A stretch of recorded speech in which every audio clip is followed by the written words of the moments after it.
Chers amis, bonsoir. Après l'orage, le temps est redevenu correct. Alors, ce soir, je vais vous parler de l'Europe. Parce qu'il se trouve que ces derniers temps, il y a eu des jugements qui ont été rendus dans certains domaines qui sont extrêmement importants à mes yeux parce que ça concerne l'être humain en tout premier lieu. C'est-à-dire que ça n'est pas comment dire, de trafic d'influence ou de détournement de fonds, de choses comme ça dont il est question, mais bien de l'être humain dans ce qu'il a de plus précieux, c'est-à-dire les conditions de sa naissance, de sa conception, de sa naissance, etc. Donc c'est quelque chose d'absolument fondamental pour moi, bien évidemment, comme ça devrait l'être pour tout le monde d'ailleurs.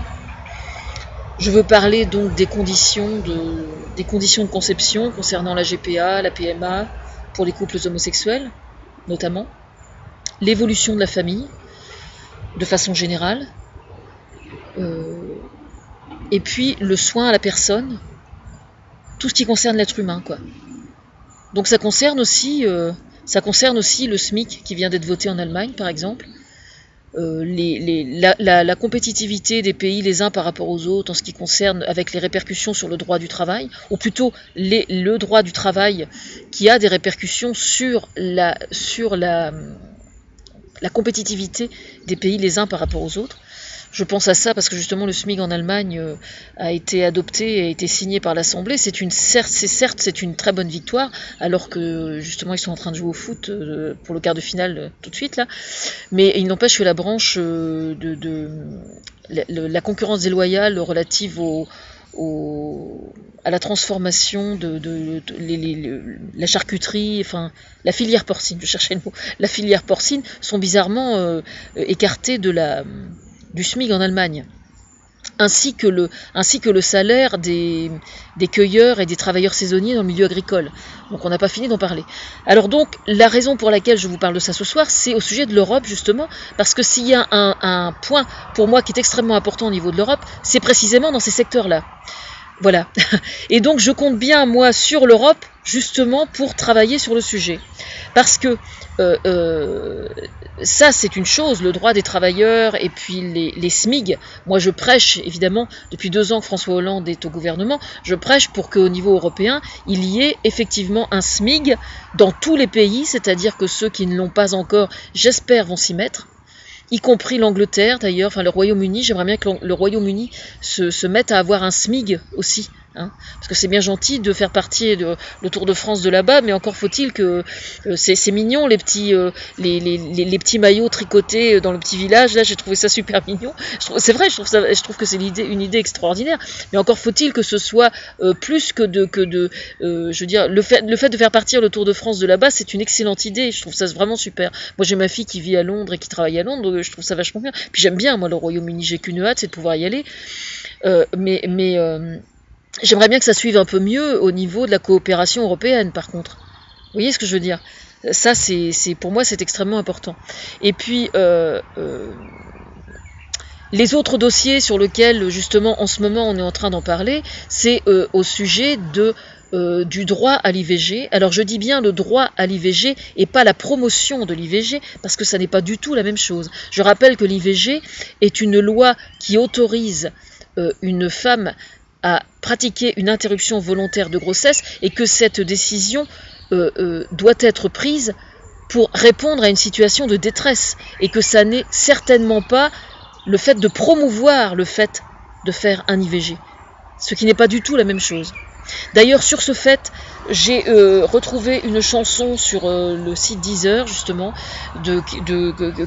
qu'un copain m'a remis sous le nez, une chanson qui m'avait énormément marquée quand j'étais adolescente, et qui s'appelle Louise. Et c'est une chanson qui était chantée par Gérard Berliner, si mes souvenirs sont bons, et j'ai retrouvé cette chanson avec énormément d'émotion, parce que quand elle était sortie, c'est une chanson qui m'avait bouleversée, qui raconte, je vais vous expliquer, pendant que j'y suis, c'est autant que je le fasse.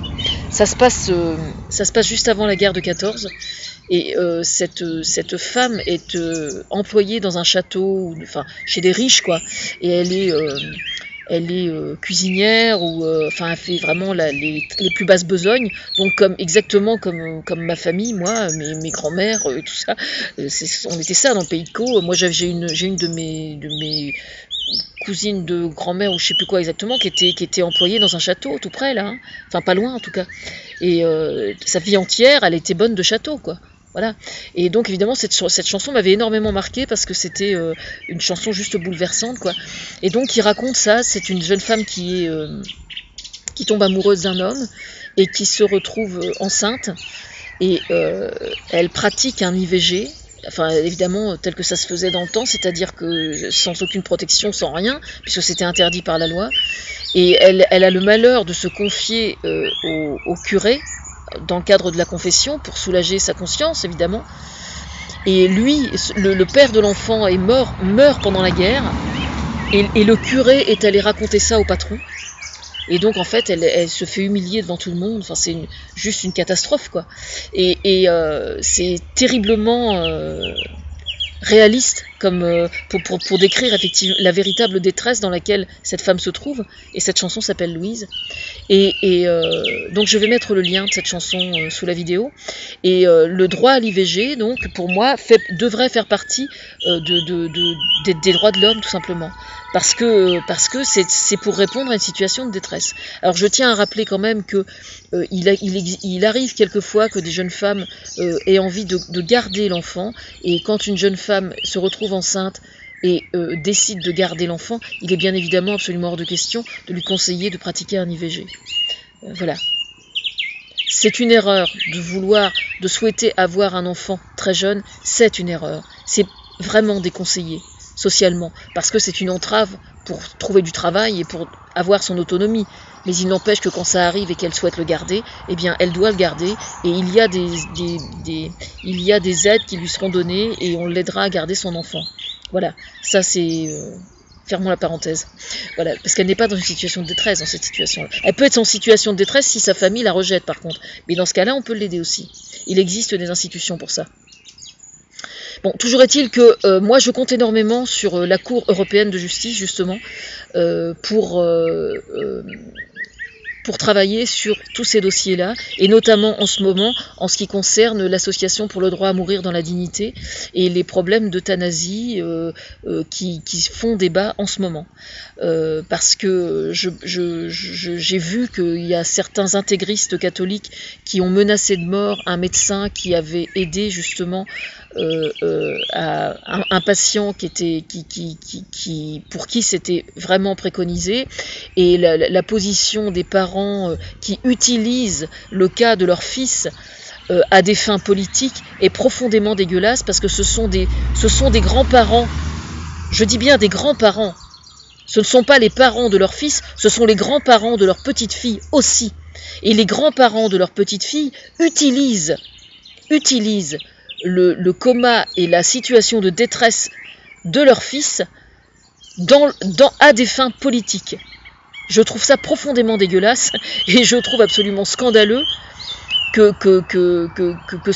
ça ne trouve pas une fin heureuse. J'entends par là une fin heureuse, qu'on autorise le père enfin à mourir dignement, afin que cette petite fille puisse garder de son père une image digne.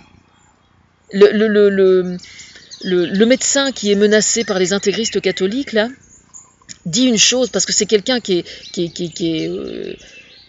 est tout à fait respectueux de la vie et qui a une vision très intelligente des choses, et il dit: il n'existe aucune religion comment est-ce qu'il a dit? Il n'existe aucune religion qui promeut l'acharnement thérapeutique, quoi. Enfin, c'est pas tourné de cette façon-là. Je retrouverai la citation, mais j'ai trouvé ça juste très intelligent. Et l'intégrisme existe aussi chez les catholiques. Malheureusement, on le savait déjà, et voilà, c'est la preuve est faite. Mais je pense que les intégristes catholiques n'ont absolument aucune notion de la souffrance, en règle générale. Parce que c'est ça, en fait, le problème. C'est que il existe des gens qui sont perméables à la souffrance des autres, et puis il existe des gens pour qui, non. Par exemple, si vous prenez des intégristes catholiques, ou si vous prenez des djihadistes, par exemple, la souffrance, ça leur passe au-dessus de la tête. Ce sont des gens qui ne sont plus des humains, en fait. Parce que c'est ça, en fait, l'intégrisme, excusez-moi, je fais bouger mon matériel, là. Mais l'intégrisme, c'est ça, en fait, c'est une forme de déshumanisation. C'est ça. En fait, ils sont intéressés par le pouvoir. Et le pouvoir, les intégristes catholiques, c'est pareil, c'est le pouvoir qui les intéresse. Hein. Les intégristes catholiques qui s'en prennent à ce médecin, là, ce sont des lâches, parce qu'en plus, évidemment, ils agissent, vous pensez bien, ils agissent sous couvert d'anonymat. Hein. Voilà, ils ont menacé sa famille, ils l'ont menacé lui, etc., etc. Donc je pense que le gouvernement est en train de le protéger, les services de police le protègent. Mais en fait, ces gens-là, ce sont des lâches. En fait, ce sont des frustrés. Ils auraient aimé un jour avoir plus de pouvoir, et comme ils ne l'ont pas, ils se réfugient derrière des idées extrémistes pour tirer les ficelles. C'est ça, en fait, qu'ils font. C'est uniquement ça. Ça a toujours existé, ces gens-là. Hein. Les gens mauvais, les gens qui sont diligentés par le mal, ça a toujours existé. J'espère que ça existera de moins en moins, mais ça a toujours existé. Alors moi, je compte vraiment sur la Cour européenne de justice pour faire preuve d'un peu plus comment dire, de débat et de volonté d'homogénéiser le plus possible la législation par rapport à ça. Parce que notamment au niveau de l'IVG, il y a quand même un gros problème, parce que même en France, on se retrouve quelquefois... Moi, j'ai eu l'occasion de discuter avec une femme qui travaillait dans un planning familial au Havre, par exemple, quand il y avait eu une manifestation un jour que j'avais rencontrée, et elle m'expliquait qu'il arrivait quelquefois qu'ils soient obligés de payer le billet et d'accompagner certaines jeunes filles en Belgique, parce qu'en France, ça n'était plus possible, au stade où elles en étaient, etc. C'est quand même pas normal d'être obligé de traverser l'Europe pour pratiquer un IVG, quoi. Voilà, si la décision a été prise de pratiquer un IVG, c'est parce que ça a été fait dans la concertation, elle a été vue par un psychologue, la situation a été bien étudiée avant de prendre cette décision. Il n'y a aucun IVG qui soit décidé à la légère. Jamais. Jamais. Et je le répète encore une fois, ça n'est pas conseillé d'avoir un enfant quand on est jeune, mais quand il se trouve que il y a effectivement un début de grossesse et que la jeune maman désire garder l'enfant, elle le gardera. Voilà. C'est important qu'elle le garde. Donc oui, bien évidemment, je cautionne l'Europe plus que jamais. Plus que jamais. Ah oui, pendant que j'y suis, Amnesty International. J'ai un petit souci avec Amnesty International en ce moment. Pourtant, Dieu sait que j'ai de l'admiration pour eux, etc. Mais là, au sujet du voile, il y a un vrai problème. Hein. Oui, il y a un vrai problème. Je parle du voile intégral, évidemment. Je ne parle pas du voile, du simple voile qui couvre que les cheveux. Ça, c'est de la rigolade. Mais le voile intégral, je regrette infiniment, mais prétendre que vouloir porter le voile intégral, ils défendent cette position prétextant la liberté individuelle, non. Je regrette, mais jamais je ne cautionnerai ça. Jamais. Pour moi, une femme qui porte le voile intégral, c'est une femme qui renie sa condition d'être humain. Pourquoi? Parce que tout simplement avoir le visage découvert, c'est le seul et unique moyen de communiquer en dehors de la parole. Voilà. Donc pour moi, porter le voile intégral en lieu public devrait être strictement interdit sur la terre entière. Sur la terre entière. Voilà. Maintenant, je n'oblige personne à penser comme moi. Mais moi, c'est ma conviction personnelle. Pour information, ça m'est arrivé dernièrement, justement, sur le terrain de foot, là. C'était pas pour du foot, c'était pour autre chose, c'était une course de gamins. Et j'ai discuté avec une femme qui est d'origine, je sais pas si elle est marocaine ou algérienne, qui habite mon village, là, ici, à Saint-Austrebert. Elle porte le voile aussi, mais uniquement les cheveux. Et donc, comme moi, je taille la bavette avec n'importe qui, n'importe quand, enfin, très facilement, quoi. En moins d'un quart d'heure, en fait, on a abordé le sujet, quoi. Et elle comprend tout à fait ma position. Bon, elle, évidemment, elle est plus tolérante vis-à-vis des femmes qui portent le voile intégral, parce que culturellement, évidemment, elle les comprend plus facilement. Mais elle trouve parfaitement cohérent et parfaitement logique le fait que moi, je raisonne de cette façon-là.